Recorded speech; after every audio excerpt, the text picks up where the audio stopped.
छत्तीसगढ़ के दंतेवाड़ा जिले का किरंदुल अपनी खनिज संपदा और प्राकृतिक सुंदरता के लिए जाना जाता है, लेकिन आज यह अपने भीतर एक गंभीर समस्या को समेटे हुए है।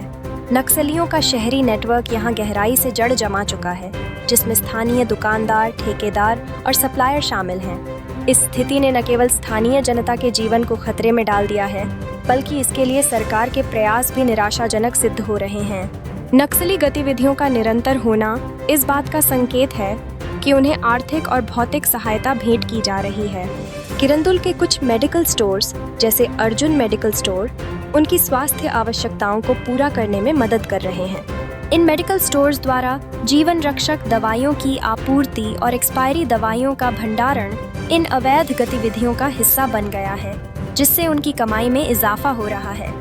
इस गंभीर नेटवर्क के खिलाफ आवाज़ उठाने वाले समाज सेवियों और पत्रकारों को धमकियां दी जाती हैं, जबकि पुलिस और ड्रग विभाग की निष्क्रियता इस अवैध कारोबार को पनपने में मदद कर रही है।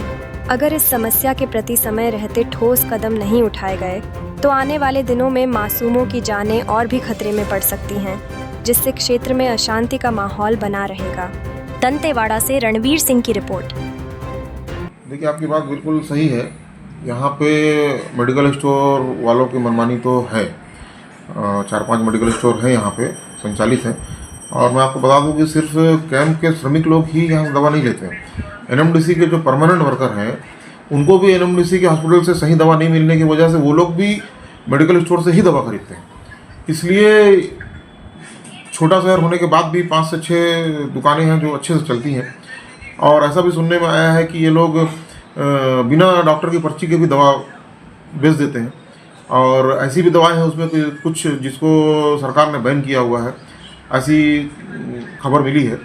और इसकी निष्पक्ष जांच होनी चाहिए, और जो भी दुकानदार इसमें दोषी है उसके ऊपर कार्रवाई भी होनी चाहिए।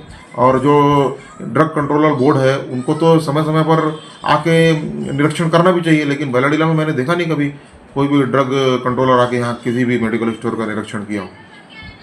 बबलू सिद्दीकी जी, क्योंकि आप इस समय किरंदुल में एक जिम्मेदार पद पर बैठे हुए, तो मैं आपसे एक दूसरा क्वेश्चन ये भी करना चाहूँगा कि मैंने कुछ ऐसे प्रतिबंधित दवाइयों को जो पूरी तरह से प्रतिबंध है, यहाँ तक कि हमारे देश में नहीं बल्कि विदेशों में भी ये दवाइयाँ प्रतिबंधित है, लेकिन हमारे देश में किरंदुल नगर में इन दवाइयों को खुलेआम बेचा जा रहा है बिना किसी डॉक्टर के प्रिस्क्रिप्शन के।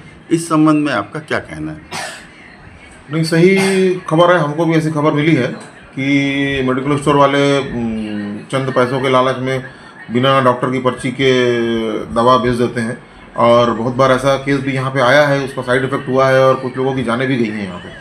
कभी किसी को इंजेक्शन लगा दिया, ऐसा जो बहन है, पता नहीं चलता है लोगों को कि कौन सा इंजेक्शन लगाया, लेकिन उससे ऐसा 2-4 बार यहाँ पे हादसा हो चुका है। शायद आपको भी जानकारी होगी इसकी जी। तो निश्चित रूप से ऐसे किसी भी कृत्य का विरोध होना चाहिए, और इसके ऊपर सरकार को एक्शन लेना चाहिए।